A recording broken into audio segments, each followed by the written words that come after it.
लोगों ने साथ नहीं दिया तो कभी दुखी नहीं होना है। ख्वाब तुम्हारे हैं, कोशिश भी तुम्हें ही करनी होगी। हमने किसी की तकलीफ थोड़ी करनी है, हम अपना निज़ाम कायम करें, लोग अपना करें। अपने दोस्तों को चंद चैनलों पे नवाजते, चंद चैनलों को नहीं नवाजते। बच्चों को कभी भी आगे बढ़ने से किसी भी चीज में मत रोकें। साउथ ईस्ट में बैंड का स्टार्टिंग पाकिस्तान से हुआ है।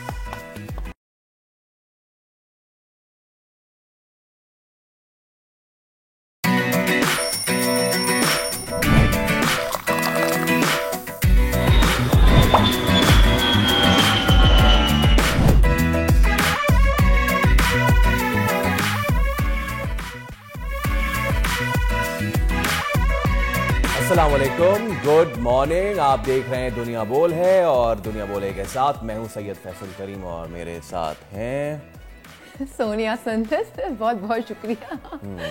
अगर मैं आपसे कहूं कि आपने ख्वाब देखे हैं तो वो होता है ना, लाइक सबके गोल्स होते हैं, ड्रीम्स होते हैं, तो आपके कुछ ड्रीम्स और गोल्स हैं? हाँ है, बहुत सारे हैं, लेकिन आप कहना क्या चाह रही हैं पहले आप बता तो दें। मैं ये कहना चाहती हूँ कि लोगों ने साथ नहीं दिया तो कभी दुखी नहीं होना है। ख्वाब तुम्हारे हैं, कोशिश भी तुम्हें ही करनी होगी। आज पाकिस्तान समेत दुनिया भर में ख्वाबों का आलमी दिन है और आज के दिन हम अपनी मंजिल को पाने के लिए ख्वाब बनाएं ताकि आप भी बामकसद जिंदगी गुजार सकें। अच्छा देखें, आपको बड़ा आदमी बनना है तो आपको उसके लिए ख्वाब देखना होगा। ऐसे ही है, ख्वाब जागते में तो नहीं आते, सोते में आते हैं।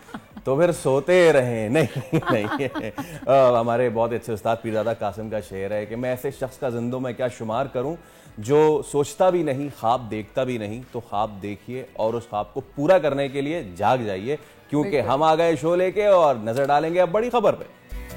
हुकूमत आईनी तरमीम पर इत्तफाक राय कायम करने में नाकाम। बिलावल भुट्टो जरदारी का आईनी अदालतों के कयाम की कोशिशें जारी रखने का ऐलान। आईनी अदालतों को जमहूरियत के लिए नागुज़ीर करार दे दिया, लेकिन आईनी अदालतें होती क्या हैं और दुनिया में इनकी कौन सी कामयाब मिसालें मौजूद हैं, मारूफ कानूनदान जस्टिस नासरा जावेद से जानेंगे।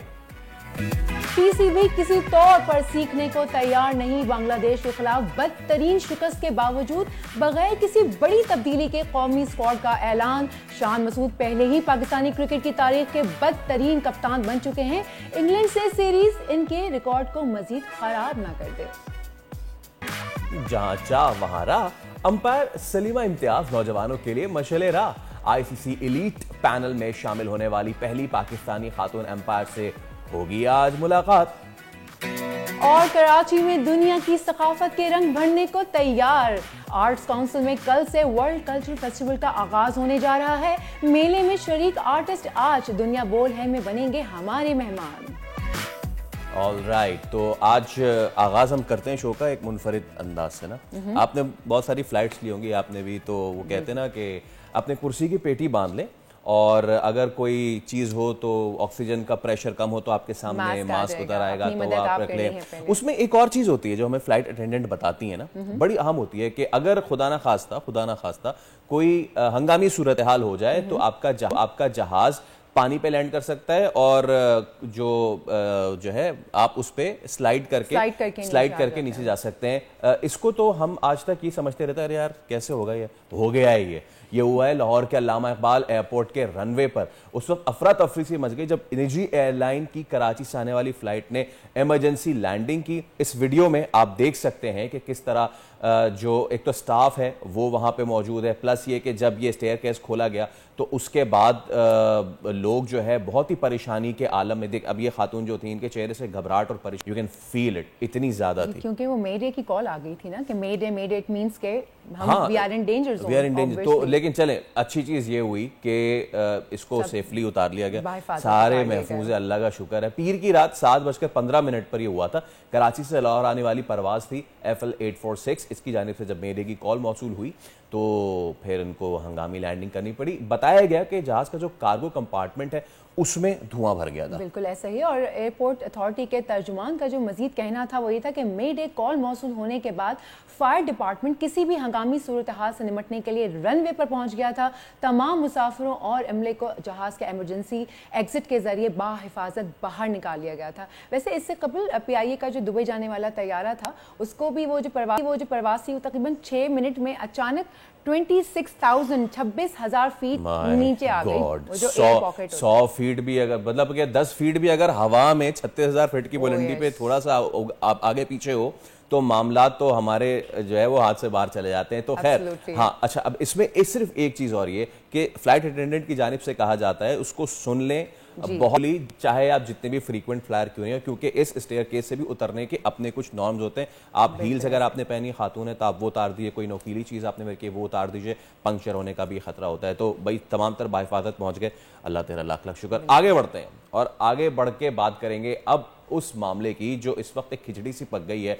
होगी आईनी तरमीम, नहीं होगी, इस पे समझ में नहीं आ रहा, क्योंकि हुकूमत तो इस पे इत्तफाक राय करने में फिलहाल नाकाम ही दिखाई दे रही है। लेकिन आईनी अदालतों के क़याम के मौके पर अब भी हुक्मरान जो है वो तो डटे हुए हैं। ऐसे है। बिलावल भुट्टो जरदारी ने इस हवाले से गुज़िश्ता रोज़ तफसीली प्रेस कॉन्फ्रेंस भी की है और जिसमें उन्होंने आईनी अदालतों के क़याम को मजबूरी करार दिया और ऐलान किया कि वो इन्हें बनाकर ही दम लेंगे। इस पर बात करने के लिए हमारे साथ मौजूद हैं जस्टिस रिटायर्ड नासरा इकबाल साहिबा, सीनियर माहिर कानून है, उन्हें वेलकम करते हैं शो में। अस्सलाम वालेकुम ma'am, hopefully you are doing good. आपसे सवाल है कि बिलावल भुट्टो जरदारी जो हैं उन्होंने आईनी अदालतों के निज़ाम के लिए नागज़ेर करार भी दे दिया। इससे कबल इस बयान पर बात करें कि अगर एक आम आदमी की आसानी के लिए आप ये समझा दें कि ये आम अदालत और आईनी अदालत में बुनियादी फ़र्क आखिर है क्या, और दुनिया में आईनी अदालतों में कहाँ कहाँ मिसालें हमें मिलती हैं? देखिए, आईनी अदालत का मतलब है कि वो आईनी मामलात से सिर्फ अपना करेगी फैसले, और आम अदालत का मतलब है कि आम जो लोग हैं उनके जो तनाज़ात हैं उनका फैसला करेगी। तो इसका तो यही मतलब है ना कि आप अदालतों को दो हिस्सों में बंटवारा उनका हो जाएगा और एक हिस्सा जो है वो लोगों के मुतालबे सुनेंगे और दूसरा हिस्सा जो वो आइन के मसले जो है उनको हल करेगी। लेकिन मैं नहीं समझती कि इसका कोई फायदा है। सबको एक ही इसमें बनना चाहिए रस्सी में, ताकि एक ही जैसे फैसले सबके। मैम, आपने कहा कि इसका फ़ायदा नहीं है और सबको एक ही रूफ के अंडर काम करना चाहिए। इसकी जो एक दलील हुकूमत देती है वो ये देती है, इसमें कई हुकूमती वुज़रा स्पोक्स पर्सन ये आके कह चुके हैं कि भाई जो आला अदालतें हैं उनका काम ये तो नहीं ना कि वो सड़क टूट गई उस पर 100 मोटो ले लें, अंडे के दाम बढ़ गए उसको 100 मोटो ले लें। तो जो ये आईनी अदालतें बनेंगी उनके पल्ले वो तमाम तर काम होंगे जो कि कॉन्स्टिट्यूशन से रिलेटेड सारे काम होंगे, जो पार्लियामान में सारे काम होंगे, और बाकी जो कोर्ट्स हैं वो अपने दीगर केसेस भुगताते रहें। कहना उनका ये कि जी 60,000 केसेस पेंडिंग होते पर ईयर, तो इसके लिए ये बाइफर्केशन कर रहे हैं। Do you agree with this notion? मैं ये सोचती हूँ कि आपके सवाल का मुद्दा क्या है। मैं आपको फिर समझा देता हूँ मैम। हुकूमत ये, जैसे आपने कहा ना कि आप समझती हैं कि इसका कोई फ़ायदा नहीं आईनी अदालतें बनाने का। हुकूमत इस पे ये कहती है कि जी आईनी अदालतें बनेंगी तो फिर ये जो जितने 60,000 केसेस पेंडिंग हैं जो कि आईनी मामलात के हैं वो मामलात ये हल करें, और जो बाकी मामलात हैं वो दीगर जो कोर्ट्स हैं जो इनके पैरेलल चलेंगी वो हल करें। आप इससे एग्री करती हैं? नहीं, मैं तो समझती हूँ एक ही होनी चाहिए तमाम सिस्टम, और उसी में आईनी फैसले भी होने चाहिए, उसमें आम ही लोगों के फैसले होने चाहिए, ताकि आपस में कोई इम्तियाज ना हो। इम्तियाज जो है ना वो तो वैसे ही कोई अच्छा नहीं समझा जाता। और एक चीज़ ये भी आती है मैडम हुकूमत की जानिब से कि जी सिर्फ पाकिस्तान में ये पहली बार चीज़ नहीं होगी, 85 ममालिक में दुनिया के इस तरह की चीज़ें हो रही हैं, तो फिर पाकिस्तान में भी हो जाए तो फिर इसमें क्या मज़ाक़ा है? हमने किसी की तकलीफ थोड़ी करनी है, हम अपना निज़ाम कायम करें, लोग अपना करें। हमें चाहिए अपने तौर पे रहें, ताकि कोई ये ना कहे कि ये हमारी रीस कर रहे। हमने किसी की रीस थोड़ी करनी। और मैम, अगर आपकी नज़र में, बिकॉज आप एक कोहनामश माहिर कानून है, आपकी नज़र में अगर ये इसकी फ्यूटाइल होगी ये एक्सरसाइज, तो हुकूमत क्यों इस पे इतनी ज़्यादा बज़िद है? हर हुकूमत चाहती है कि अदलिया को ज़ेर कर, ये भी ज़ेर करने का एक तरीका है। मेरा ख्याल है इनकी कोशिश जो है ये कामयाब नहीं होगी तो बेहतर है, और लगता तो यही है कि नाकाम ही रहेगी। जो भी ये करना चाह रहे हैं तब्दीली वो हो नहीं रही। नासिर साहबा, थैंक यू सो मच, और इसके लिए भी शुक्रिया कि गालिबन आपकी तबीयत नासाज़ के बावजूद आपने हमें वक्त दिया, आपका बहुत शुक्रिया। तो आइनी अदालतों का मामला अब इसमें होगा क्या ये तो वक्त ही बताएगा, लेकिन हालात ऐसे चल रहे हैं कि बिलावल भी इस पे फोर्सफुली कह रहे हैं। कल हमने देखा आजम नजीर तारड़ और तमाम तर हुकूमती रैंक्स के गुजरा जो हैं वो उस पर कह रहे हैं कि जी हम तो ये करवा के रहेंगे। देखिए, ये होगा ये नहीं होगा हमें ये तो नहीं पता, लेकिन हमें ये पता है कि एक बार फिर टेस्ट स्क्वाड का ऐलान हो गया है, और पाकिस्तानियों एक मरतबा फिर दिल थाम के बैठ जाओगे कि दिल तो तुम्हारे टूटने वाले हैं ही, मुझ समेत। अल्लाह ना करे कि ऐसा हो, लेकिन जो स्क्वाड है वो ऐसे नज़र ही आ रहा है कि जी सेम है ज़्यादातर जो बांग्लादेश से खेला, एक का दुक्का आगे पीछे हमने किए हैं। तो पाकिस्तान और इंग्लैंड का जो पहला टेस्ट मैच होगा सोनिया साहबा मुल्तान में, वो 7 से 11 अक्टूबर तक खेला जाएगा, और स्क्वाड का ऐलान जो है वो कर दिया गया है। कुछ बताएं ना। बिल्कुल, अरशान मसूद जो कप्तान है और सऊद शकील नायब कप्तान की जिम्मेदारियां जो है वो अंजाम देंगे। जनाब, तो ये स्क्वाड कितना हेल्थी लग रहा है, और क्या हम इंग्लैंड को ज़ेर कर पाएंगे? बांग्लादेश को तो हम कर नहीं पाए। हमारे साथ मौजूद हैं क्रिकेट एक्सपर्ट और बहुत ही प्यारे नियारे साजिद खान साहब। साजिद भाई अस्सलाम वालेकुम। यहाँ गुड मॉर्निंग, वहाँ तो गालिबन नाइट हो रही होगी जहाँ आप मौजूद हैं। उम्मीद है आप खैरियत से होंगे। तो साजिद भाई, एक मरतबा फिर हम जो है वो दिल दे बैठे हैं अपनी टीम को, सारी सपोर्ट टीम के लिए है, लेकिन जो स्क्वाड का ऐलान सामने आया है, कैसे देख रहे हैं इस स्क्वाड को आप? बहुत शुक्रिया फैसल, आपको सोनिया को, दुनिया भर में बोल्ड न्यूज़ देखने वालों को गुड मॉर्निंग। यकीनी तौर पर पाकिस्तान क्रिकेट टीम जो टेस्ट सीरीज जो यकीनी तौर पर इंग्लैंड के खिलाफ अनाउंस की है, मैं समझता हूँ बैकफायर हो जाएगा। पाकिस्तान क्रिकेट टीम जो बांग्लादेश से टेस्ट सीरीज जीती थी, शायद मैं गलत हूँ, ख्वाब देख रहा हूँ। पाकिस्तान टेस्ट सीरीज हरी है, तारीखी टेस्ट सीरीज हरी है। कोई शर्म करें, कोई हया करें, ये क्या पाकिस्तान की आवाम के साथ मजाक हो रहा है? मेरे हाथ में वाइट बॉल है, किस बेवकूफ ने इनको दिया व्हाइट बॉल का टूर्नामेंट कराएं? ये जुट्टाला लीग जो फैसलाबाद में खेला जा रही है, कामरान गुलाम का क्या कसूर है? 2 सेंचुरी क्यों बनाई उसने? पाकिस्तान की फर्स्ट क्लास क्रिकेट में क्यों उसने इतने रन बनाए? उसको इस काबिल भी ना समझे 15 रुकी टीम में उसको शामिल कर लिया जाए। सवाल ये पैदा होता है, कौन लोग जो मोहसिन नकवी साहब की कोशिश नियत पे शक नहीं है, वो तो बहुत पॉजिटिव आदमी है, जो उनके राइट लेफ्ट बैठे हैं। सलमान जो यकीनी तौर पर सीईओ बैठा है, जो पाकिस्तान के व्हाइट बॉल का कोच और रेड बॉल का कोच वहां बैठा हुआ है, उनको समझ में नहीं आ रहा क्या टीम अनाउंस कर रहे हैं। भाई क्या मजाक बनाने जा रहे हैं? इंग्लैंड आपको 2 टेस्ट मैच मुल्तान में खेलेगी, दोनों टेस्ट आपको हरा देगी, और पाकिस्तान क्रिकेट टीम बैकफायर कर जाएगी। आप पाकिस्तान क्रिकेट टीम के साथ मजाक कर रहे हैं, अवाम के साथ मजाक कर रहे हैं। कोई कहने वाला है, कोई बताने वाला है क्या टीम अनाउंस की है आपने?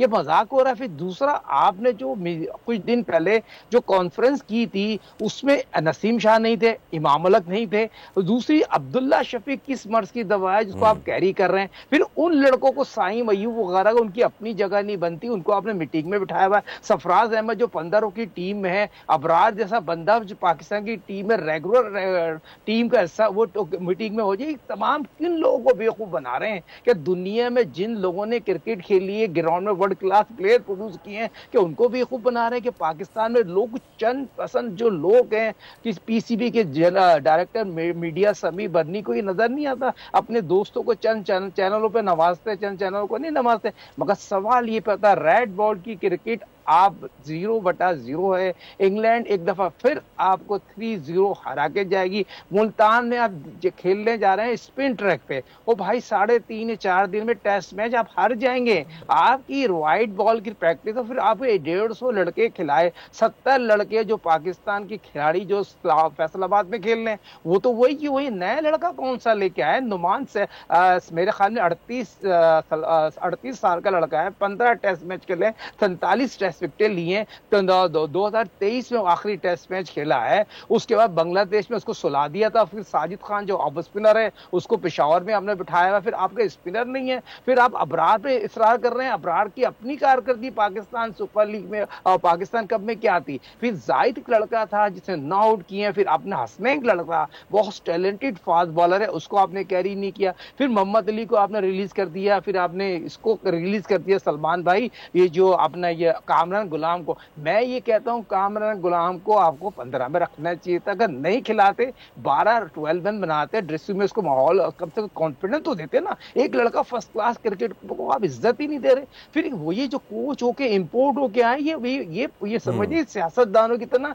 क्रिकेट की सियासत में ढल मल गए, क्रिकेट की सियासत के पीएचडी बन गए। जो दोनों जो व्हाइट बॉल के और रेड बॉल के कोच बने हुए हैं, तो इनको नजर नहीं आता क्या क्या पाकिस्तान क्रिकेट के साथ मजाक हो रहा है आवाम के साथ। और दूसरा सलमान भाई, ये जो 90 के जो क्रिकेटर है ना, ये सारी सियासत वही कर रहे हैं, चैनलों पर बैठ के अपनी मर्जी के लड़कों को चॉइस करते हैं। फिर अब देखिए मिसबाह उल हक का क्या काम था, ड्यूरिंग द सीजन आप टीम छोड़ के अमेरिका चले जाए भाई, कि इससे पहले आप इस सीजन के बाद चले जाते, फिर शोएब मलिक साहब चले गए, फिर आप सईद अजमल साहब चले गए। कोई चेक एंड बैलेंस है क्रिकेट अच्छा, में? नहीं है। हम इस पे साजिद भाई, हम इस पे तो बात करेंगे पाकिस्तान कप पे, लेकिन आपने बात की कि वो नए एक है ना, इस पूरे 15 रुकनी स्क्वाड में एक नया लड़का हमने इंडक्ट किया है, हुरैरा के नाम का। तो हमने तो इनको कहने के लिए तो है ना कि जी हमने इंडक्ट कर लिया नया। सलमान भाई सीजन जर्नलिस्ट हैं। अरे साजिद भाई, फैसल करीम बात कर रहा हूँ। फैसल भाई बात ही हो रही है। फैसल भाई अब सीनियर जर्नलिस्ट हैं, आप मुझे बताइए, हुरैरा श्रीलंका गया था, हाँ। उसको अब वहां आपने टेस्ट मैच नहीं खिलाया। पाकिस्तान के 3 साल फर्स्ट क्लास क्रिकेट में टॉप स्कोर किए उसने, 1200 रन बनाए पाकिस्तान के लास्ट सीजन में। उसको आपने बांग्लादेश के खिलाफ नहीं खिलाया, ऑस्ट्रेलिया में डबल सेंचुरी उसने बनाई, उसको आपने नहीं खिलाया। तो मुझे बताइए हुरैरा को आप इंग्लैंड के खिलाफ चांस देंगे या नहीं देंगे? दूसरा 5 टेस्ट मैच हार गया, फिर आपने शान मसूद को कंटिन्यू कप्तानी की जिम्मेदारी दे दी। क्या ऐसी जिम्मेदारी कि आप चेंज नहीं कर सकते थे कप्तान? नहीं, कप्तान ही डिजर्व नहीं करता। फिर दूसरी चीज, दुनिया भर में जितने लोगों ने अखबार उठा के देखा है, तो पहले तो मुझे बताइए सलमान साहब से ये पूछें, आपने किन चीज को बढ़ाया था? क्या ग्रुपबंदी नहीं थी? प्लेयरों कप्तान को सपोर्ट करते थे, नहीं करते थे? इन्होंने दूसरी चीज नजम अपना उनको यहाँ होना चाहिए, यहाँ पर पीसीबी के चेयरमैन साहब को यहाँ लड़कों के सामने होना चाहिए था, उनके साथ बातचीत करनी चाहिए। वीडियो लिंक पे आना, खिलाड़ी से बातचीत करना, ये एक अलग चीज होती है, फेस टू फेस बात करना। पाकिस्तान क्रिकेट, साजिद साहब बिल्कुल आप सही कह रहे हैं। आपकी सारी बातें सुन के मुझे लग रहा है वाकई पाकिस्तान की आवाम के साथ मजाक हो रहा है, और आप जितने गुस्से में कि फैसल का नाम भी भूल गए। आई होप मेरा नाम याद हो। लेकिन मैं आपसे एक सवाल करना चाहती हूँ कि सरफराज को एक बार फिर स्क्वाड में शामिल तो कर लिया गया है, लेकिन क्या इस बार इनको खिलाया जाएगा या वो बैठे रहेंगे? देखिए फैसल भाई तो मेरे दिल में उनका नाम नहीं भूल सकता। मेरे जो जज्बात है ना वो इस टाइम आपे में नहीं है, क्योंकि बात ही होती है फैसल भाई यकीनी तौर पर जो क्रिकेट के साथ मजाक किया गया है, आपने कंटिन्यू रखा कप्तान जो 5 टेस्ट मैच हार गया और 3 टेस्ट मैच और हारने जा रहा है। देखिए ये कौन बोल सकता है, कौन सा एनालिस्ट बोल सकता है? मेरा जैसा पागल एनालिस्ट ही बोल सकता है ना, जिसको पाकिस्तान की आवाम से क्रिकेट से लव है, जिससे वर्ल्ड क्लास प्लेयर प्रोड्यूस किए हैं, जैसे मोइन खान हुआ, राशिद लतीफ हुआ, बासित अली हुआ, सफरार अहमद हुआ, शोएब मलिक को, हमने उन खिलाड़ियों को ग्राउंड में कोचिंग की है। दुख के साथ कहना पड़ता है सकनीर मुश्ताक टॉप लेवल का कोच है, उसका दामाद यकीनी तौर पर जो पाकिस्तान कप में कप्तानी कर रहा है उसको अब मेरे अपने जरिए बताएं शादाब को व्हाइट बॉल का कप्तान बनाना जा रहे हैं। अब व्हाइट बॉल का शादाब को कप्तान बना रहे हैं, अच्छी बात है, बनाइए। फिर सकनीर मुश्ताक जो स्पिन कोच है उसको पाकिस्तान टीम को फौरी तौर पर जिम्मेदारी दें, स्पिन कोच लेके आए। तो आप मुझे बताइए बैटिंग कंसल्टेंट नहीं है, बॉलिंग कोच अजहर महमूद है, हेड कोच बॉलिंग कोच है। तो पाकिस्तान क्रिकेट टीम में जिस तरह हुरैरा की हम बात कर रहे हैं, हुरैरा को आप खिलाएं, टेस्ट मैच दें। अब्दुल्ला शफी की अपने पाकिस्तान कप में कारकर्दगी नहीं है, टेस्ट मैच में कारकर्दगी नहीं है, फिर इसको आप कैरी कर रहे हैं। दूसरा मुझे इमाम उल हक का कसूर क्या है? इमाम उल हक का कसूर ये चचा है उसके इंजाम उल हक की और विक्की की बनती नहीं है, जिसके बाद इमाम उल हक के साथ ज्यादती की जा रही है। पाकिस्तान की व्हाइट बॉल का रेड बॉल का उससे अच्छा उपकरण नहीं है। मगर मुझे बताइए इमाम उल हक की कारकर्दगी इतनी बुरी है, वो टेस्ट मैच में पाकिस्तान के लिए कम बैक नहीं करता। आप मुझे बताइए अब्दुल्ला शफी की क्या लाइन है? हम बता देता हूँ आपको, ये जो फैसल भाई वो उसका बेटा बना हुआ है, किसका? मिसबाह उल हक का बेटा बना हुआ है। मिसबाह उल हक टीम में बहुत अनकरीब पाकिस्तान क्रिकेट टीम की अगर बैटिंग कंसल्टेंट बन जाएंगे आने वाले वक्तों में, तो अच्छा। सवाल ये पैदा होता है, पहले ही आपने बहुत बड़ी ज्यादतियां की हैं क्रिकेट के साथ, फिर दूसरी आप ये देखें पाकिस्तान क्रिकेट टीम मुल्तान में, मैं इनको फ्री एडवाइस दे रहा हूं, हम एक 4 रोजा रेड बॉल पे मैच खेल रहे हैं 30 तारीख से। पाकिस्तान क्रिकेट टीम में 4 दिन प्रैक्टिस करें 90 ओवर की, एक प्लेयर रेड बॉल की बैटिंग बॉलिंग। लेकिन साजिद भाई फिर हुआ ये कि हमने सबको वाइट बॉल पे लगा दिया है और अब देखते हैं कि क्या होता है, क्या एक बार फिर दुआओं के सहारे चलेगी या फिर कुछ परफॉर्मेंस करेगी। साजिद खान बहुत शुक्रिया आपका। तो स्क्वाड तो हो गया अनाउंस और अब तमाम तो कौम है वो मुसल्ला लेके बैठ जाए, क्योंकि परफॉर्मेंस से तो मामलात मुझे समझ में नहीं आ रहे। तभी एक ब्रेक ले लें। आपने सुना है ना 7 दिन में महबूब आपके कदमों में, 7 दिन में टीम आपके कदमों में, कुछ ऐसा करवाना पड़ेगा। अब हमें ऐसे आमिर बाबा ढूंढने पड़ेंगे। लेते हैं छोटा सा ब्रेक, ब्रेक के बाद वापस आते हैं।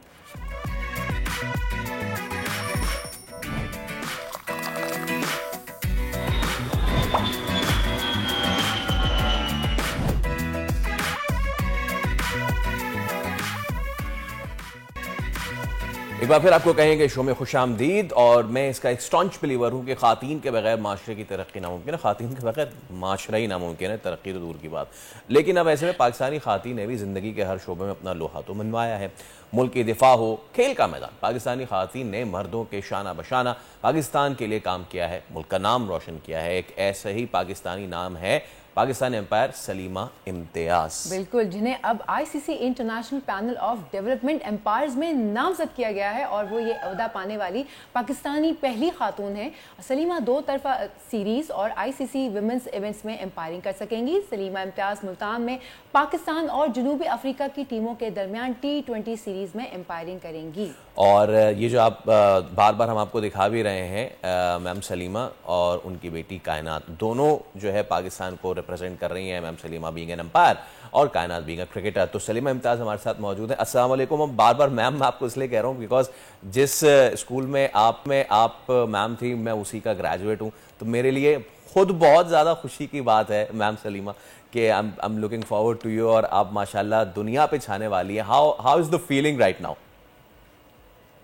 वालेकुम सलाम। सबसे पहले तो ये जानकर खुशी हुई कि जिस स्कूल से मैंने पढ़ाया है उधर आप ग्रेजुएट रह चुके हैं। तो इट्स पहले मुझे आप स्कूल बताएंगे कौन सा स्कूल है? हमदर्द। क्योंकि मैं 2-3 okay now it's very nice to see my own students इतने अच्छे लेवल पे काम कर रहे हैं। जी, एम्पायरिंग बेसिकली 2006-7 में मैंने शुरू की है और बहुत इस वक्त तो बहुत अमेजिंग एक्सपीरियंस और बहुत अमेजिंग फीलिंग्स हैं जो शायद मैं वर्ड्स में एक्सप्रेस भी नहीं कर सकती हूँ। और बहुत ही एक अच्छी अपॉर्चुनिटी है मेरे लिए कि मैं उसको अवेल करूँ और मैं अपने आप को उस चीज़ में एक्सेल करूँ आगे जाके। बिल्कुल। सलीमा साहिबा, एक चीज़ पूछना चाहूँगी, ख़वातीन तो माशाल्लाह अब मर्दों के शाना बशाना चल ही रही हैं, लेकिन क्रिकेट एक ऐसी फील्ड अभी भी है कि ज़रा सा ख़वातीन रिलक्टेंट रहती हैं और आप माशाल्लाह पाकिस्तान की पहली खातून हैं जो आपको ये ओहदा मिला है। आई एम श्योर आपकी फीलिंग्स जो हैं वो बहुत ज़बरदस्त होंगी, लेकिन मैं जानना चाहूँगी आपका इंटरेस्ट कैसे डेवलप हुआ, आप कैसे उतरी क्रिकेट की इस फील्ड में? बेसिकली क्रिकेट जो है वो मैं मतलब अपने बचपन से ही गली मोहल्ले में तो खेलते ही रहे हैं। और जब थोड़ा बड़े हुए, मैंने शादी से पहले क्रिकेट कभी भी नेशनल लेवल पर नहीं खेली। मैंने जो भी कुछ खेला है वो सब शादी के बाद खेला है। तो हस्बैंड का बहुत सपोर्ट रहा है, उन्होंने जो है वो परमिशन दी, उन्होंने सपोर्ट किया हर चीज में। तो खेला क्रिकेट और उसी साल जो है इत्तेफाक की बात है कि कायनात ने भी क्रिकेट खेलनी शुरू की थी। तो हम दोनों जब साथ खेल रहे थे एक टूर्नामेंट में, तो उसके बाद फिर मुझे ऐसा लगा कि नहीं, कायनात को खेलना ज्यादा जरूरी है। और उसी साल जो है वो पाकिस्तान क्रिकेट बोर्ड ने एम्पायरिंग कोर्स कंडक्ट किया था। तो मैंने क्रिकेट से पीछे हट के और मैंने एम्पायरिंग की तरफ अपने आप को शिफ्ट किया कि मैं एज एन एम्पायर जो है वो खुद को इंट्रोड्यूस करवाऊं इंस्टेड ऑफ क्रिकेट पे। तो इस तरह मैं एम्पायरिंग की तरफ आ गई और कायनात को हमने क्रिकेट की तरफ धकेल दिया था। अच्छा मैम, मैं कायनात की भी आपसे ज़रूर बात करूंगा, लेकिन क्रिकेट जो है जब आप देखें, आपके तो हस्बैंड सपोर्टिव थे माशाल्लाह से, आपने ये खेला। हमारे होता है मिडिल क्लास फैमिलीज़ में कि बेटा डॉक्टर इंजीनियर बन जाओ, क्रिकेट में क्या रखा है खेल वेल में ना, तो इसके लिए फैमिली सपोर्ट बड़ा ज़रूरी होता है। लेकिन अब ये बताना बड़ा ज़रूरी है कि भाई क्रिकेट एक फील्ड में आप सिर्फ गेंद बल्ला नहीं थाम रहे, यू बीइंग एन एम्पायर, इसके अलावा हमारे बहुत सारे दोस्त ब्रॉडकास्टिंग में, कमेंटेटर्स, फिर डेटा एनालिस्ट, इतनी ज़्यादा ये फील्ड फैल गई है। तो आप एनकरेज करेंगे लोगों को कि भाई कि आप सिर्फ अगर क्रिकेट का शौक है तो सिर्फ क्रिकेट में सिर्फ गेंद बल्ला नहीं रह गए, there are so many other things to do. या definitely cricket is a very vast field. सिर्फ क्रिकेट में हकीकतन सिर्फ गेंद और बल्ला ही नहीं है, बेसिकली तो वो गेम बनना भी बहुत इंटरेस्टिंग है और उसमें भी बहुत मजा आता है खेलने के लिए। तो मेरा तो स्पेशली गर्ल्स के पेरेंट्स को बहुत एक पैगाम है कि अपने बच्चों को कभी भी आगे बढ़ने से किसी भी चीज में मत रोकें। अगर वो स्पोर्ट्स में आगे बढ़ना चाहते हैं तो बिल्कुल उनको सपोर्ट करें, 100% सपोर्ट करें। इसके अलावा भी क्रिकेट की बहुत सारी फील्ड है, एम्पायरिंग है, मैच रेफरी है, जैसे आपने बताया ब्रॉडकास्टिंग है, तो बहुत वास्ट फील्ड है। मुझे लगता है कि फीमेल्स को जरूर इस तरफ आना चाहिए और बिल्कुल अपने आप को मनवाना चाहिए, और बहुत अच्छी और बहुत वास्ट फील्ड है ये। बिल्कुल। और सलीमा साहिबा, आपकी जो बेटी हैं कायनात, वो भी क्रिकेट में है आपकी तरह, सो आपसे इंस्पायर होकर वो क्रिकेट में उतरी, मतलब ये तो ब्लड में ही हो गया ना उनके? नहीं, इंस्पायर होकर नहीं उतरी थी। एक्चुअली ये मेरा ड्रीम था जब मैं खुद छोटी थी, तो मुझे पाकिस्तान के लिए खेलना है, पाकिस्तान के लिए कुछ करना है, लेकिन सिचुएशंस ऐसी नहीं थी कि उस वक्त हम कुछ कर सकते, ना इतना सपोर्ट था। लेकिन जब कायनात की पैदाइश हुई तो उसके बाद एक थोड़ा उसके अंदर जब थोड़ी बड़ी हुई, उसके अंदर थोड़ी एथलेटिक्स स्किल्स हमने देखी, तो फिर ये ड्रीम जो है वो मैंने उसके अंदर ट्रांसफर करना शुरू कर दिया था। You have to do something for Pakistan, कुछ करना है पाकिस्तान के लिए। पहले एथलेटिक्स करवाया उसको, फिर इस तरह आहिस्ता आहिस्ता आहिस्ता फिर हम उसको क्रिकेट की तरफ लेकर आए, और फिर माशाल्लाह उसने खुद अपने आप को प्रूव किया है दुनिया के सामने। यस। अच्छा ma'am Salima, I remember Pakistan के एक और लेजेंड अंपायर, दुनिया के लेजेंड अंपायर अलीम डार, उनसे जब एक सवाल हुआ था कि जी क्रिकेटर्स जो हैं वो अपनी एक फिटनेस रखते हैं, उनको क्रिकेट खेलनी होती है, अंपायर्स जो हैं उनका जो आई कोऑर्डिनेशन है, क्योंकि यहाँ हम टीवी पे बैठ के जो है ना देख रहे होते हैं, ऐसा ले मैंने कहता है यार आउट, अरे नॉट आउट, यार अंपायर ने गलत आउट दे दिया, लेकिन फिर जब वो हॉकाई होता है और जब कोई डीआरएस होता है तो फिर पता लगता है, फिर जब कमेंटेटर कहता है ना कि भाई अंपायर ने कमाल कर दिया। तो मैम आप लोग क्या करते हैं, किस तरीके से, is it more about the observation, या फिर अलीम डार कहते थे कि यार मैं ना टेबल टेनिस खेलता था तो उससे आंखें बड़ी तेज होती हैं, तो इस तरह की भी चीजें आप लोग करते हैं so that you can make the decisions right? जी बिल्कुल, अलीम भाई ने बिल्कुल सही बात की थी। आई और कोऑर्डिनेशन बनाने के लिए बहुत सारी चीजों की जरूरत होती है। आप किस तरह, एक तो कंसंट्रेशन आपको बढ़ानी होती है अपनी, उसकी डिफरेंट एक्सरसाइज होती है। Table tennis obviously is a very good game to play, concentration level भी बढ़ता है और आपका कोऑर्डिनेशन भी बढ़ता है उससे। इसके अलावा आपको अपने आप को फिट रखने के लिए फिटनेस की बहुत सारी चीजें जो हम करते हैं, जिम है, ये डिफरेंट चीजें हैं। तो कंसंट्रेशन और कोऑर्डिनेशन दोनों के लिए आपको मुख्तलिफ एक्सरसाइजेस तो करनी पड़ती हैं, वो आप छोड़ नहीं सकते हैं। तो ये एक रेगुलर बेसिस पर जो है वो एक्सरसाइजेस होती हैं इसकी। अच्छा, इस एक चीज़ मैं ज़रूर पूछना चाहूँगा मैम सलीमा, क्योंकि आप पूरा डोमेस्टिक स्ट्रक्चर देखती हैं पाकिस्तान का। अभी एक अनफॉर्चुनेट बात ये भी है कि हमारी अंडर 19 भी जो टीम है ना, दैट्स नॉट वेरी वेल नेटेड। तो जो हमारी ए टीम है वो तो बड़ा, बी टीम है वो तो बड़ा ज़बरदस्त काम कर रही है। Like I have so many favourites in it, Alia Riaz से लेके अब कायनात से लेके और बाकी सारी।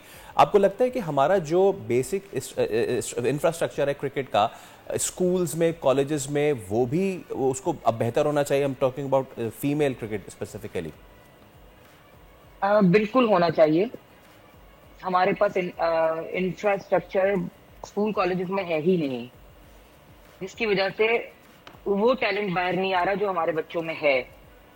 बहुत टैलेंट है पाकिस्तान में, बहुत गॉड गिफ्टेड बच्चे हैं, थोड़ा फैमिली बैकग्राउंड की वजह से आगे नहीं आ पाते हैं, कुछ जो है वो कुछ जगह नहीं मिलती खेलने की।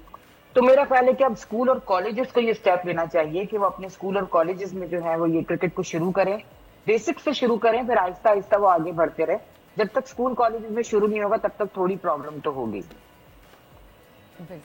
सलीमा साहिबा, मेरा एक सवाल अभी आपकी बातों से मुझे मेरे जहन में सवाल आया कि हमारे यहाँ जो है ना मेल क्रिकेटर्स, उनकी बड़ी हाइप है, उनको ब्रांड्स भी अप्रोच करते हैं, उनको ब्रांड एम्बेसडर्स भी बनाया जाता है और हर तरफ मेल क्रिकेटर्स ही छाए रहते हैं। हमारी फीमेल क्रिकेटर्स के पास ऐसी क्या कमी है? उनके पास क्या स्पॉन्सर्स नहीं है, ट्रेनिंग्स में कमी, क्या ऐसी कमी है कि इतना वाज़ेह फ़र्क है हमारी पाकिस्तानी मेल क्रिकेट टीम में और फीमेल क्रिकेट टीम में? देखिए, मैं इस बारे में ज्यादा तो आपको कुछ नहीं बता सकती क्योंकि मैं उस फील्ड में इस वक्त उस तरफ हूँ नहीं, लेकिन ये कि स्पॉन्सर्स की कमी होती है फीमेल क्रिकेट में, ये बात तो हमें पता है, अंदाजा भी है। और दूसरा, हाइप इसलिए नहीं मिलती कि एक तो मैचेस हमारे बहुत लाइव नहीं आते, जो डोमेस्टिक सीजन होता है या जो भी क्रिकेट हो, जो इंटरनेशनल भी सीरीज होती है वो भी डायरेक्ट लाइव बहुत कम आती है। अब ये है कि थोड़े मैचेस लाइव आना शुरू हुए हैं और लोगों ने जानना शुरू किया है प्लेयर्स को, लेकिन लाइव नहीं आते। दूसरा ये होता है कि हमारे जो कल्चर है ना उसके हिसाब से फीमेल्स को थोड़ा सा, आप पता है, अंडर प्रेशर ही रहती हैं फीमेल्स, तो वो उस वजह से भी एक ही वजह हो सकती है कि शायद इतनी हाइप नहीं मिलती है। अदरवाइज हमारी प्लेयर्स में कोई कमी नहीं है, सब बहुत अच्छी हैं, बहुत मेहनत करती हैं और बहुत अच्छा खेल पेश करती हैं। बस यही है कि थोड़ा कल्चरल इफेक्ट्स पड़ते हैं। बिल्कुल ऐसे हो सकता है, आपकी बात से एग्री करती हूँ मैं। वैसे अगर आपसे एक और सवाल मेरे जहन में, अगर किसी बॉलर ने अपील की और आपने आउट नहीं दिया, और समटाइम्स होता है ना वो गुस्सा दिखाना शुरू कर देते हैं, तो आपने उस सिचुएशन को कैसे हैंडल किया? जब आउट दे दिया तो दे दिया, उसमें तो वो गुस्सा दिखाएं या कुछ भी करें उस वक्त तो हम कोई रिएक्शन तो शो नहीं करना है, क्योंकि हम करते भी नहीं है रिएक्शन शो। एग्रेशन होता है बॉलर्स में, ऑब्वियस सी बात है, जब उनका डिसीजन हो जाता है, कभी बॉलर्स को हम नॉट आउट दे देते हैं तब बॉलर्स को एग्रेशन होता है, बैटर को आउट देते थे तो बैटर में एग्रेशन आ जाता है। तो ये नॉर्मल चीज है, उसके ऊपर कोई रिएक्ट नहीं करता, कोई रिएक्शन नहीं देना है, हम देते भी नहीं है और ना ही देना चाहिए। जो भी है फिर वो देखा जाता है बाद में कि वो रिएक्शन क्या था, कितना इम्पैक्टफुल था, वो डिफरेंट चीज है बिल्कुल। तो ग्राउंड के अंदर कोई बेसिकली हम रिएक्ट नहीं करते हैं। अब मुझे सोनिया के सवाल से मैम सलीमा वो याद आ गया, जो मशहूर माइक गेटिंग और पाकिस्तानी अंपायर के दरमियान एक झगड़ा हो गया था, उसके बाद मतलब कि वो बहुत ही आगे चला गया था, मतलब कभी बखनर कभी शेफर्ड के साथ इस तरह हुआ। जिस तरह हम अब बात कर रहे हैं ना, हम इससे पहले बात की थी कि जी वो आई कोऑर्डिनेशन के लिए एक्सरसाइज, तो अब आप लोगों को अब आईसीसी की तरफ से भी ये कुछ कहा जाता है कि जी कोई कोड ऑफ कंडक्ट है कि जी अगर वो आगे से इस तरह कुछ कर रहा हो तो आपने वो सुकून में रहना है, या फिर कभी कभी आप लोग के पास भी अथॉरिटी होती है, वो ज्यादा अगर करे तो अंपायर उसको जाके बोल, मतलब हमारे पास रेड येलो कार्ड तो है नहीं, स्टीव बकनर वो जो बिली बाउडन थे वो मजाक में रेड कार्ड दिखा देते थे। देखिए प्लेयर का कोड ऑफ कंडक्ट होता है और प्लेयर को पता होता है कि वो क्या कर रहे हैं और क्या उनके ऊपर एलिगेशंस लग सकती हैं। तो ये जो भी सिचुएशन होती है वो मैच रेफरी और प्लेयर्स के उस पे होती है। हमारा मतलब हमें रिएक्शन नहीं देना होता, ये हमें पता है कि ऑन फील्ड हम कोई रिएक्ट नहीं करते हैं और ना ही हमें करना चाहिए। ऑन फील्ड जो गेम चल रहा है उसी वहीं पर आप उस सिचुएशन को हैंडल करके और बहुत कूल होकर वो मैच को कंटिन्यू करवाना और मैच कंप्लीट करवाना एक एम्पायर का काम होता है कि एक मैच अच्छे से कंप्लीट हो जाए बगैर किसी डिस्प्यूट के। तो ये कोशिश होती है हमारी कि हम बगैर किसी डिस्प्यूट के वो मैच को कंप्लीट करवाएं। तो सीओसी तो उनका भी होता है, प्लेयर्स के लिए भी होता है और एम्पायर्स के लिए भी होता है। अच्छा, जैसे ना हम लोग घर में बैठ के ये हम like me in school and college used to dream के यार मैं कभी करूँगा bowling, you know, along with Sohail Khan and I did that as well. तो कभी इस तरह मैम आप लोगों को भी होता है कि यार आज ये जो है ना बड़ी सीरीज़ है, मैं चाहती हूँ कि मैं इस सीरीज़ में अंपायर करूँ, इसमें ये बड़े खिलाड़ी आ रही हैं और इनको मैं जो है इनके साथ मैं अंपायरिंग करूँ, इस तरह की फीलिंग भी होती है? नहीं, ऐसे कोई फीलिंग नहीं होती है, क्योंकि जो ड्यूटी लगती है वो तो करनी है, चाहे वो छोटा मैच हो, चाहे बड़ा मैच हो, चाहे छोटी टीम हो, चाहे बड़ी टीम हो, आपने तो न्यूट्रल होकर एम्पायरिंग करनी है। अगर वो फीलिंग्स आ गई तो आप कंट्रोल नहीं कर पाएंगे अपने जज्बात पर उस वक्त। तो बेसिकली मेरा नहीं ख्याल है कि किसी एम्पायर के अंदर ये फीलिंग होगी कि मेरा कोई बड़ी टीम के साथ मैच हो या वो हो। जो ड्यूटी है वो ड्यूटी है और उसको ड्यूटी के तौर पर ही करना है और वो मैच को अच्छे से खत्म करवाना है, और चाहे छोटी टीम हो चाहे बड़ी टीम हो, मैच फिनिश होना चाहिए और मैच अच्छा पूरा होना चाहिए। Absolute professional. और एक चीज मैम और ये कि आखिर में सिर्फ मुख्तसर बताइएगा बच्चों को, जो लोग ये देख रहे हैं, अंपायरिंग के कितने लेवल होते हैं, कितने उनको करने पड़ते हैं, इस फील्ड में आने के लिए क्या कुछ करना पड़ता है? इसमें सबसे पहले तो आपको एम्पायरिंग कोर्स जो पीसीबी कंडक्ट करता है उसको आपको पास करना होता है। वो एक कोर्स होता है जिसमें वो पढ़ाते हैं पहले, फिर टेस्ट होता है उसका। जब आप वो एम्पायरिंग टेस्ट क्लियर करते हैं तो फिर आप automatically as an umpire induction में आ जाते हैं। जब आप इंडक्ट हो जाते हैं तो फिर इसके बाद डिफरेंट कोर्सेज होते जाते हैं, डिफरेंट रिफ्रेशर कोर्सेज होते हैं एम्पायर्स के, और उसमें फिर आपकी परफॉर्मेंस एनालाइज होती है। जो पीसीबी के हमारे मैनेजर एम्पायर्स हैं वो करते हैं, एनालिस्ट होते हैं, वो सारी एनालाइज करते हैं कि किसकी परफॉर्मेंस किस लेवल पर है, फिर उसके हिसाब से उनकी प्रमोशन होती चली जाती है। Thank you so much Salima साहिबा, हमें ज्वाइन करने के लिए। आपसे बात करके बहुत अच्छा लगा, बहुत सारी नेक ख्वाहिशात आपके साथ हैं। भाई बड़ा एजाज़ हासिल है, पहले पाकिस्तान की खातून है। और अब यहाँ वक्त हो जाता है इसी के साथ हम लेंगे एक ब्रेक, और मैंने आउट करार दे दिया, हम आउट हो जाएं, आउट हो जाएं, और हम एक ब्रेक ले रहे हैं। थर्ड अंपायर की जरूरत नहीं है, आउट, ब्रेक।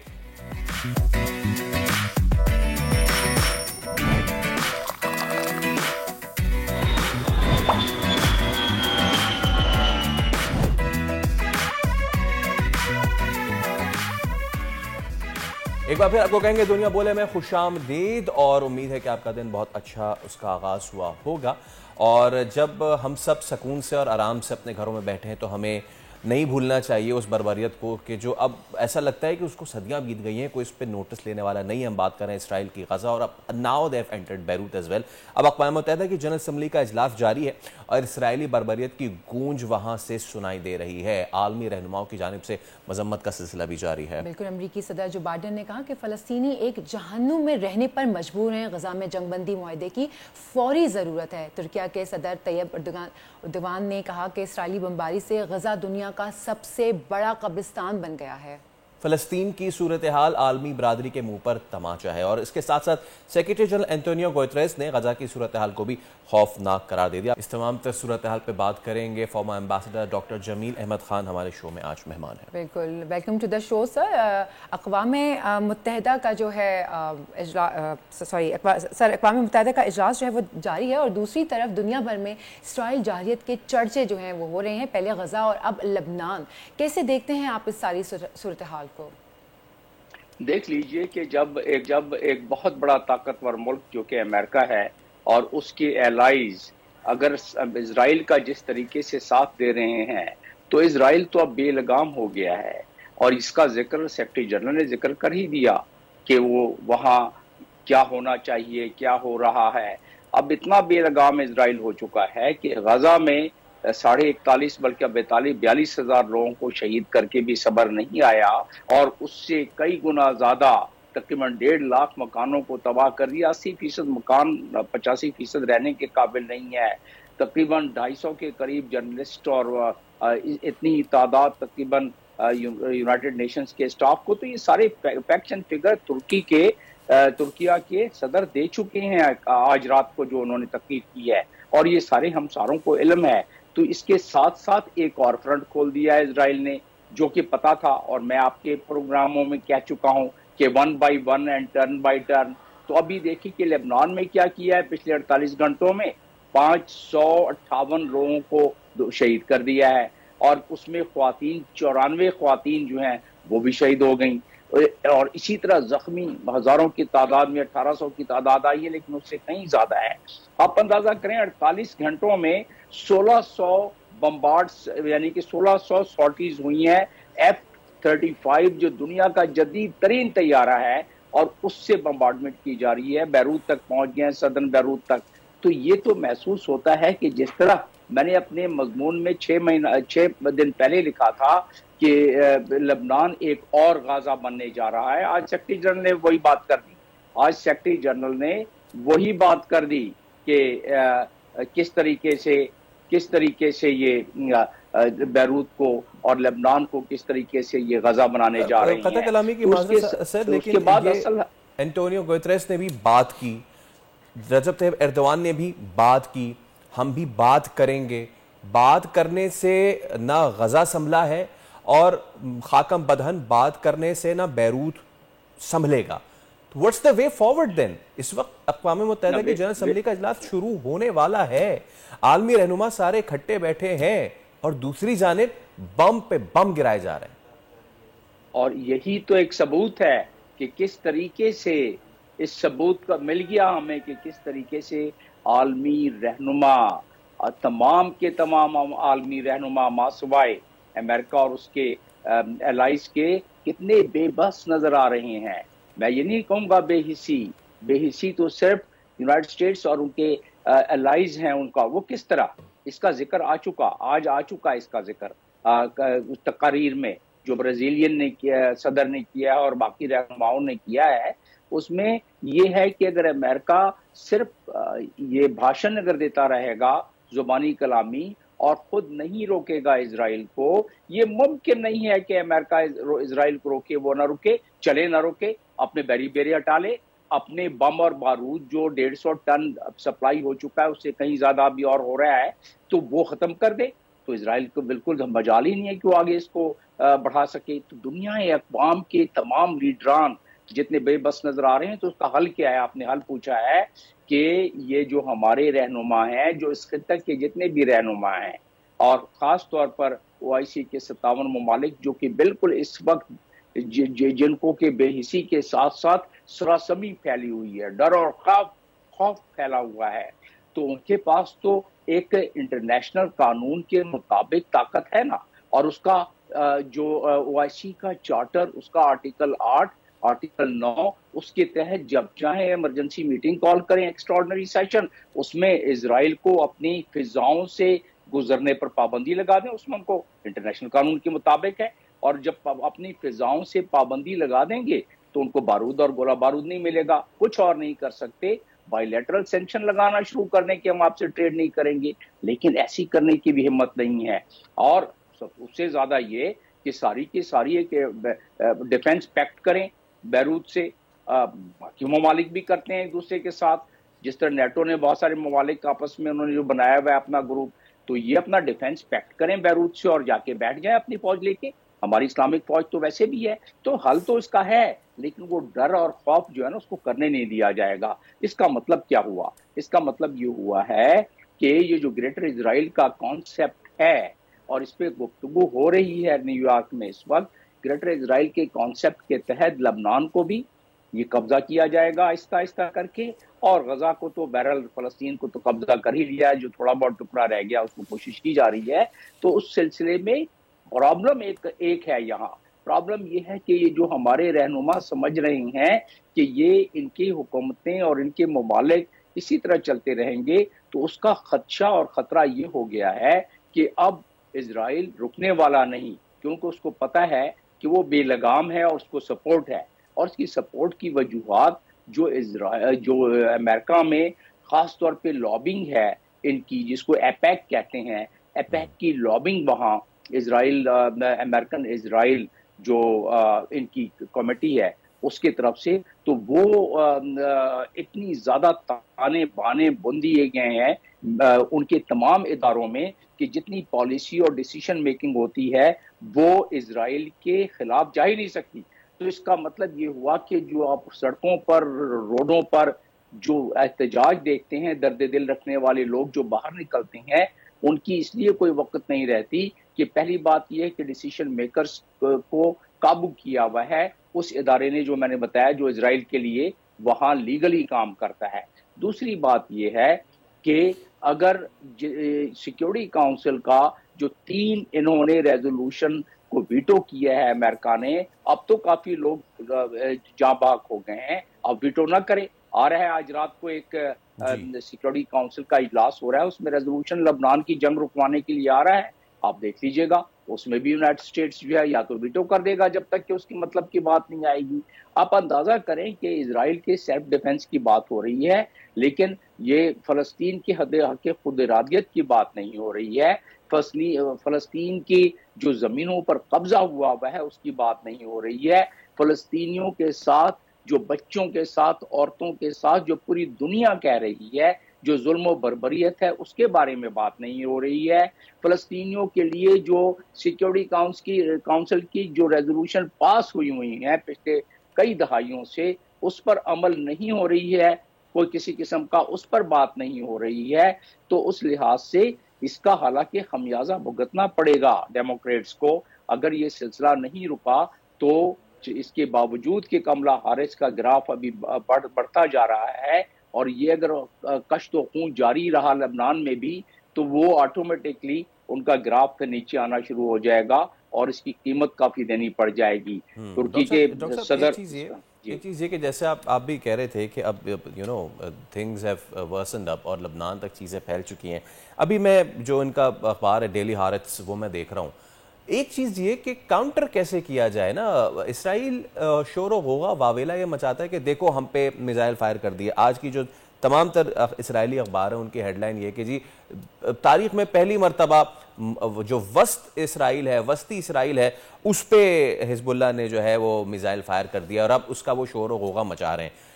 और उसको उन्होंने टैकल भी कर लिया, जो उनका आयरन डोम है वो उन्होंने एक मिसाइल टैकल कर लिया, और वो इस वक्त दुनिया के लिए सबसे बड़ी खबर है। दुनिया के लिए सबसे बड़ी खबर ये नहीं है कि लोग कुचले जा रहे हैं, मचले जा रहे हैं, मसले जा रहे हैं, ख़त्म किए जा रहे हैं, बच्चों से लेके औरतें, औरतों से लेके बूढ़े, बूढ़े से लेके जवान। There is absolutely ruthless aggression. क्या कंपाउंड, क्या हॉस्पिटल, क्या अक़वाम मुत्तहिदा के चार्टर्ड हॉस्पिटल्स, सब के सब पे पाबंदी है, सब के सब पे बर्बादी है। तो what's the way to counter this narrative? हम मुस्लिम दुनिया कैसे आगे आए और इस नैरेटिव को काउंटर करें?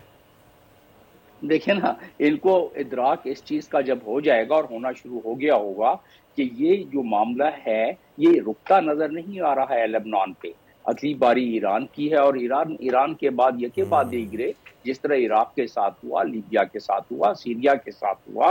तो हमें अकल के नाखून नहीं आ रहे हैं। हमारे 57 ममालिक खास तौर पर वो ये समझते हैं कि हमारी बारी शायद आखिर में आए या ना आए, कहीं मामला रुक जाए। ये मामला रुकता नजर नहीं आ रहा है, क्योंकि इजराइल को पता है कि वो अपनी एग्रेशन जितनी चाहे करता जाए। देखें, सिर्फ 15 मिलिट्री बेसिस को रॉकेट दागे हैं। अब वो कहते हैं, इजराइल वाले कहते हैं कि भाई मरते जाओ, बोलो कुछ नहीं, आपको हम मारते रहें, आप अपनी कोई ना शोर मचाओ और ना आप पत्थर मारो हमें, और ना आप अपना रॉकेट फायर करो। तो अभी अगर उन्होंने रॉकेट फायर किए हैं 15 मिलिट्री बेसिस पे और आयरन डोम से कुछ निकल पड़े हैं, तो इजराइल ने टोटल कर्फ्यू लगाया हुआ है मीडिया पर वहां, ताकि कोई खबर निकले ना कि क्या नुकसान हुआ है। और हिजबुल्लाह ने अब भी रिस्ट्रेन दिखलाया है कि सिर्फ मिलिट्री बेसिस पे हमला किया है, जबकि इजराइल वहां बच्चों और बूढ़े और ख्वातीन को मार रहा है हिजबुल्लाह की। और उसका बहाना ये है, जो कि 42,000 तकरीबन स्कोर उसने पहुंचा दिया है लोगों को मारने का गजा में। और वो कहता है कि जी हम सेल्फ डिफेंस कर रहे हैं, और ह्यूमन शील्ड है जो कि हिजबुल्लाह ने रखी हुई है और जो कि हमास ने रखी हुई है। तो उस चक्कर में उन्होंने 42,000 लोगों को जो है, तो वो ये सिलसिला, आपके सवाल का एक लाइन में जवाब ये है कि जब तक OIC के चार्टर के मुताबिक हिम्मत नहीं पकड़ेंगे ये सरबराहान, तो इनकी बारी भी आ जाएगी। वक्त बस ज्यादा दूर नहीं है कि अगर इन्होंने ऐसा नहीं किया तो ऐसा होना शुरू हो जाएगा। मेरे ख्याल से डॉक्टर साहब, नविश्ता दीवार है, पढ़ने की अशद ज़रूरत है। बहुत शुक्रिया आपके वक्त का।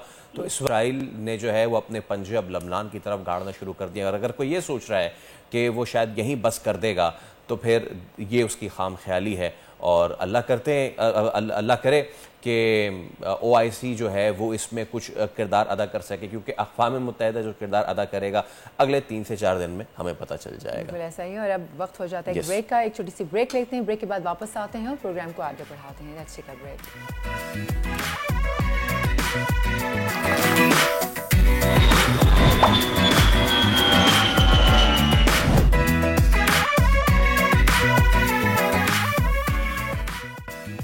वेलकम बैक जनाब। कराची वालों के लिए बड़ी खुशखबरी, कराची आर्ट्स काउंसिल में कल से वर्ल्ड कल्चर फेस्टिवल का आगाज होने जा रहा है, जिसमें दुनिया भर से अदब और सकाफत के शौकीन अफराद शिरकत करेंगे। अच्छा, इस फेस्टिवल में 40 ममालिक से जायद जो हैं वो आर्टिस्ट शरीक हो रहे हैं। 100 से जायद कल्चरल परफॉर्मेंसेज होंगी, 350 से जायद फनकार इसमें परफॉर्म करेंगे। विदाउट फर्दर अड्यू, एक बहुत ही खूबसूरत सा मुल्क, आप जाते हैं वहाँ पे तो ऐसा लगता है कि अरे मैं तो गिलगित बल्तिस्तान में आ गया। नेपाल से आए हैं हमारे 2 बहुत अच्छे मेहमान, 2 बहुत अच्छे दोस्त। सबसे पहले लेडीज फर्स्ट, जो कि कोरियोग्राफर हैं, Bhavna Karki. Bhavna, thank you so much. Thank you so much. नहीं, इट्स अ प्लेजर। और इनके साथ साथ मदन गोपाल के जो सिंगर भी हैं, और बहुत ही ज़बरदस्त आपने अपने कल्चर को रिप्रेजेंट भी किया हुआ है। मदन, आपका भी बहुत शुक्रिया, थैंक यू सो मच। और starting with obviously ladies first again, कैसा लग रहा है आपको पाकिस्तान आके, कराची आके? फर्स्ट ऑफ ऑल आप लोगों को शुक्रिया, और आज काउंसिल को भी शुक्रिया, अहमद साहब को भी शुक्रिया, और सब पाकिस्तान की शुक्रिया। नेपाल से बहुत अच्छा लग रहा है, बहुत मेमोरेबल मोमेंट मैंने कलेक्शंस किया है, सो मुझे बहुत अच्छा लग रहा है। और मदन भाई, आप बताइए। दुबई से हम आ रहे थे उसमें कराची, जब लोगों ने पता चला ये डिफरेंट लोग हैं, कहाँ से आए हैं। जब हम बोले art council festival, old art council festival का ये पार्टिसिपेट होने नेपाल से आ रहा है, ये बात सुनने के बाद वो प्लेन में जितना भी लोग थे उसने ऐसा ट्रीट किया कि हमारा मेहमान है। वो प्लेन के अंदर भी और ये इमिग्रेशन तक उसने लगेज के लिए ये इसको सकस नहीं हो, दुख नहीं पहुंचना चाहिए, ऐसे तरीके से उसने बिहेव किया है। और हमको ऐसा लग रहा है पाकिस्तान दिल पाकिस्तान, जान Pakistan. Love you for that. ये बताइए भावना साहबा के अब हमें कौन आपकी देखने को मिलेगी आर्ट्स काउंसिल के इस वैसे फेस्टिवल तो में? मैं भरतनाट्यम की भी स्टूडेंट हूँ, सो मैंने भरतनाट्यम में मास्टर्स किया है। अभी पाकिस्तान में आके मैं अपने कल्चर्स को प्रमोट करूँगी जो नेपाल से है। बिल्कुल अलग सा परफॉर्मेंस है जिसे हम चर्या कहते हैं और नेपाली चरिया डांस। हाँ, वो चर्या डांस नेपाल में है और किसी देश में हमारा वो डांस नहीं है। So very difficult and very different types of dance. ये चरिया ट्रेडिशनल है और ये जो डांस है वो डांस लाइक नैरात्मा, मंजूश्री, रक्त गणेश, कुमारी ऐसे कहते हैं। सो वही डांस मैं कर रही हूँ। और नेपाली फोक डांस है जो डिफरेंट ऑफ कास्ट के है, वो आज मैं पहन रही हूँ। हमारे कम्युनिटी के गुरुंग कम्युनिटी, मैं इस कम्युनिटी से बिलोंग्स तो नहीं करती मगर मैं ऑल कम्युनिटी को रेस्पेक्ट करती हूँ। सो मैंने कल्चर्स आज आपके सामने लगाया है। तो मैं यहाँ पर कुछ हमारे देश के जो नेवारी कल्चर्स है जो काठमांडू से रहते हैं उसका कल्चर्स और डिफरेंट कम्युनिटी का कल्चर्स का कुछ फोक डांस भी करूँगी। और मेरा शो 29 में यहीं से जब all over Pakistan, please come and join us. Festival बहुत अच्छे होने वाला है। हम अपने देश के कुछ इंटरेस्टिंग डांस आपको शेयर करेंगे, आपका भी कुछ मेमोरी ले जाएंगे बाई 29 में। अच्छा, और ये भी मैं बता दूं कि भावना जो है वो PhD भी हैं। हम स्कॉलर्स है, स्कॉलर्स ऑफ एमफिल PhD हम कर रहे हैं क्योंकि डांस में ही कुछ करना है, जुनून है। नेपाल की डांस ये वर्ल्ड में भी हमें लाना है, तो वो उसका एक इम्पॉर्टेंट जरिया एजुकेशन ही है, इसीलिए हमने एजुकेशन को चूज़ किया है। हम कर रहे हैं। Absolutely.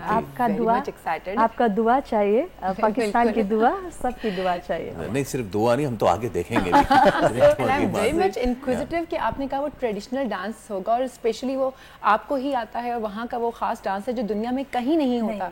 तो हम तो आएंगे भाई, मेरा फैसला तो भी आ रहे हैं। अच्छा, अब मदन भाई ऐसा है कि पाकिस्तान, भारत, बांग्लादेश, नेपाल, ये ममालिक जो हैं इनके लोग आपस में कम मिलते हैं। इस तरह के जब कल्चरल एक्सचेंज प्रोग्राम होते हैं तो कितना अच्छा लगता है। यानी कि हम जो ना, हम बैठे हुए, हम मिलते नहीं हैं आपस में, इसलिए कुछ ना आ जाती है दिल में, यार पता नहीं है कैसे लोग होंगे, कैसे इनका खाना होता होगा, कैसे इनका रहन सहन होता होगा।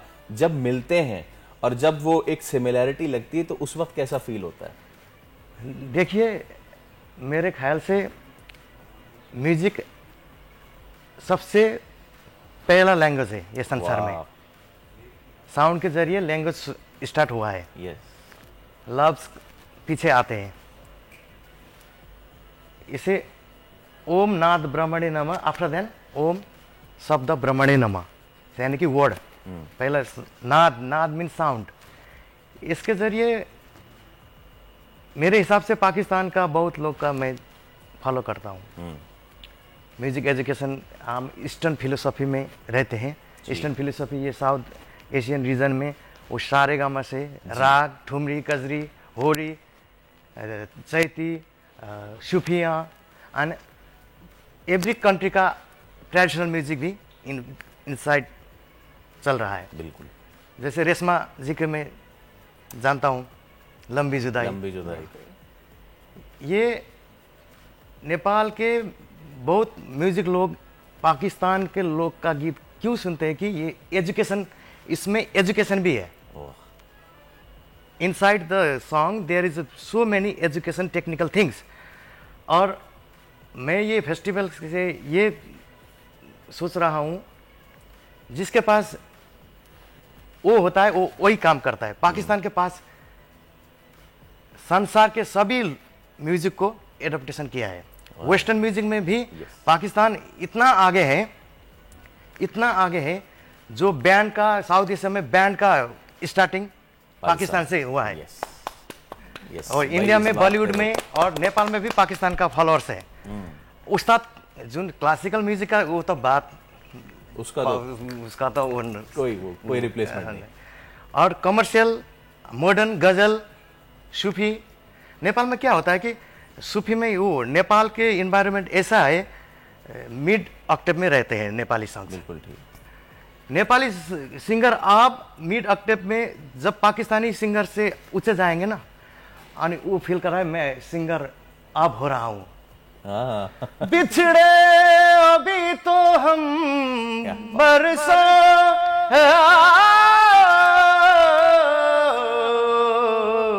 ऐसे करने से नेपाल लोग बहुत पसंद करते हैं। ये पाकिस्तान के ओन म्यूजिक है। यस, अपनी मट्टी से। और ये ठुमरी है, सावन भी तो जाए पिहरवा पिहरवा, ऐसे करने से ये नेपाल में यहाँ से जा रहा है। ये हरकत है। मन मेरा घबराए, मन मेरा, ऐसे हरकतें पाकिस्तान से नेपाल एडप्ट कर रहा है। ये बिल्कुल। और ये वर्ल्ड कल्चर फेस्टिवल इसलिए हो रहा है, पाकिस्तान के साथ सभी म्यूजिक है। पाकिस्तान के साथ में बहुत लोग आर्टिस्ट के साथ डिजिटल प्लेटफॉर्म में बातचीत होता है। एक और पाकिस्तान के साथ नेपाल का बहुत गहरा रास्ता है। गुलाम अली खान साहब ने लेट किंग महेंद्र का 4 गीत गाए हैं, वो नेपाल के हिस्ट्री में एवरग्रीन गीत है। वाह। गजलुती ठुला ठुला आँखा तिर बनी पसे यो दिलैमा। गुलाम अली साहब नेपाल 4-5 बार गए हैं जी। आबिदा प्रवीण ने वो एक नेपाली मशहूर सिंगर के गीत कवर किए थे। ओ काली, नेपाली सिंगर ऐसे गाता थे, ओ काली ओराली भंजानी चौतारी। आबिदा जी का वो वोकल का रेजोनेंस है ना, उसमें स्पिरिचुअलिटी ज्यादा है। मैं उसके एवरी नाइट में उसका संग मन लागो जी, ऐसे सुन के मैं सो जाऊंगा। वो आबिदा प्रवीण जी ऐसे बैठी और ऊ काली ओराली हरूमा, ऐसी छेड़ी है आवाज। भंजानी चौतारी हरूमा सुंदरती दहरूमा हिमाल का विसा छातीहरूमा, ऐसे छेड़िए आबिदा प्रवीण का। सब लोग अब वो गीत ऐसे करके फॉलो कर रहा है। इतनी मजे की गुफ्तगू चल रही है, लेकिन एक ब्रेक हमें लेंगे। हमारे साथ ही दोनों है, भावना और मदन भी। एक प्लीज हम एक ब्रेक ले रहे हैं। उसके बाद जब हम हाजिर होंगे तो अहमद शाह जो रूह रवां है इस तमाम तर मेले के, वो हमारे साथ होंगे। एक ब्रेक लेके मुख्तसर सा, कहीं नहीं जाए, हमारे साथ रहिए।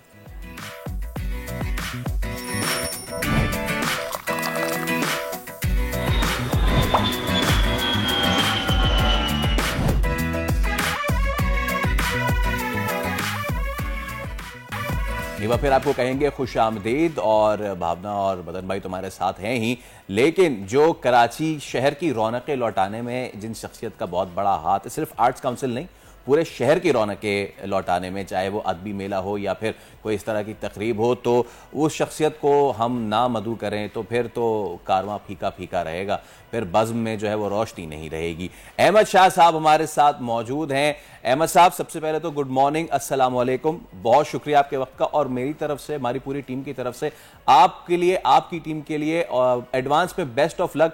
बड़ा ज़बरदस्त इवेंट कराने जा रहे हैं सर। नेपाल हो, श्रीलंका हो, इतनी दुनिया भर से आपने 40 ममालिक से आपने आर्टिस्ट बुला लिए हैं सर, तो कैसी तैयारी है और कैसा इवेंट होने जा रहा है, क्या बताएंगे हमारे देखने वालों को? हाँ, बहुत शानदार तैयारी है अल्हम्दुलिल्लाह। और ये पाकिस्तान की 77 साल तारीख में पहला मौका है कि इतने मुल्कों से आर्टिस्ट आ रहे हैं, जिसमें म्यूजिशियन हैं, थिएटर एक्टर डायरेक्टर हैं, डांस के लोग हैं, फाइन आर्ट के लोग हैं, पीएचडी स्कॉलर्स हैं, और एग्जीबिशंस आ रही हैं और 40 मुल्कों से 40 से ज़्यादा ग्रुप हैं। मसलन जर्मनी से 3 ग्रुप आ रहे हैं, स्पेन से 2 ग्रुप आ रहे हैं, इसी तरह से कुछ इंडिविजुअल आर्टिस्ट आ रहे हैं जो मुख्तलिफ वर्कशॉप्स करेंगे। थिएटर में भी मुख्तलिफ जॉनर्स हैं, ट्रेडिशनल थिएटर है, रॉयल शेक्सपियरियन थिएटर ग्रुप आ रहा है बरतानिया से, और पपेट थिएटर आ रहा है, बच्चों का थिएटर है, इम्प्रोवाइजेशन है, मूवमेंट है, इसी तरह डांस के सारे जॉनर्स हैं, इसी तरह से म्यूज़िक के सारे जॉनर्स हैं। और इसके साथ साथ 200-250 पाकिस्तानी आर्टिस्ट हैं जो हम पूरी दुनिया को शोकेस करेंगे।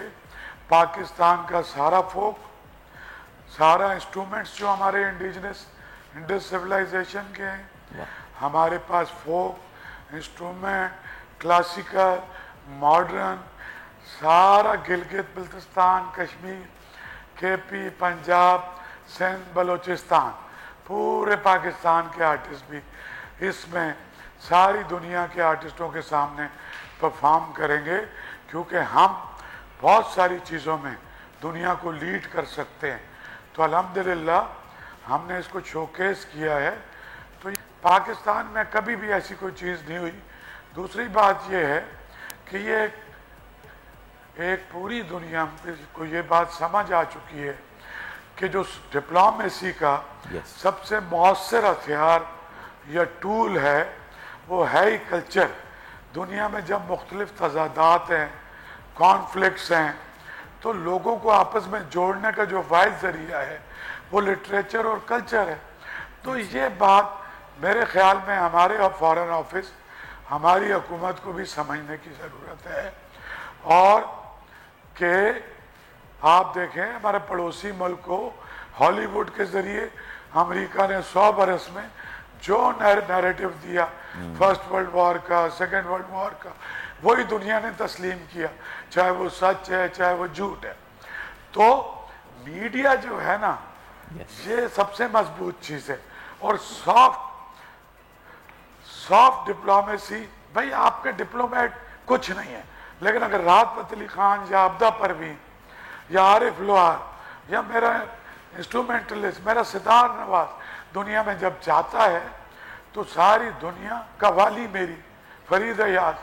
तो थोड़ी तवज्जो हमारी कॉमर्स मिनिस्ट्री को, हमारी ट्रेड को, हमारी फॉरेन ऑफिस को इस पर देनी पड़ेगी। 20 साल से चीख रहा हूँ, तो अब ये एक रोल मॉडल करके दिखा रहा हूँ इनको कि 40 मुल्कों से लोगों को मैं बुला रहा हूँ। हुकूमत सिंध की टोटल सपोर्ट हमारे साथ है और हुकूमत पाकिस्तान से अपील करता हूँ कि कोई कल्चर को कुछ प्रायोरिटी दें, उसमें फ़ायदा पाकिस्तान का है। पाकिस्तान की बहुत ख़राब इमेज गलत बनी हुई है कि हम कोई टेररिस्ट हैं। हम तो दुनिया के महज़ब तरीन लोग हैं, हमने तो कभी किसी पर कोई हमला नहीं किया। हम तो 3 बड़ी तहजीबों के संगम पे रहते हैं, मोहनजोदड़ो, हड़प्पा, मेहरगढ़, दुनिया की 7000 साल पुरानी तहजीब है। तो हम कोई किसी पे वॉरियर थोड़ी है, हम तो आर्ट और कल्चर वाले लोग हैं, हमारी एक मजबूत तहजीब है। तो इसका हुकूमती सतह पे नहीं हो रहा है। आपको पता है हमने कोयटा में जाके, लाहौर, सक्कर में, मुल्तान में, कश्मीर में फेस्टिवल किए। मकसद क्या है? मकसद यह है कि कल्चरल एक्टिविज्म, इससे इकोनॉमी में इजाफा होगा, टूरिज्म में इजाफा होगा, एंटरप्रेन्योरशिप बढ़ेगी, टॉलरेंस आएगी लोगों में, एक प्लूरल इंक्लूसिव सोसाइटी के क़याम में मदद मिलेगी। तो ये बात समझने की ज़रूरत है।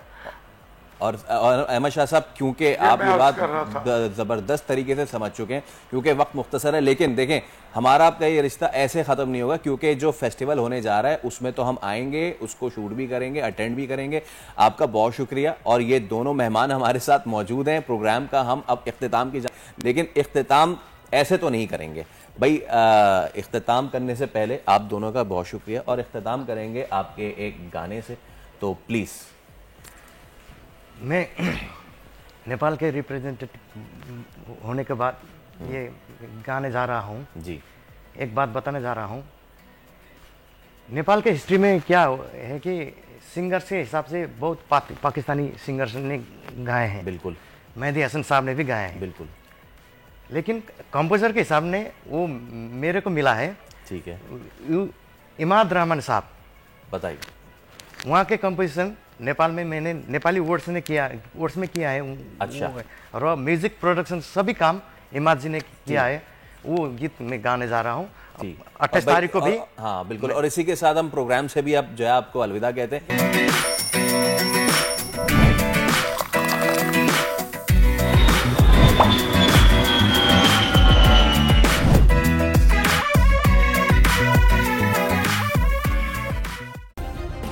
सब्सक्राइब करें और बेल दबाएं ताकि कोई खबर रह न जाए।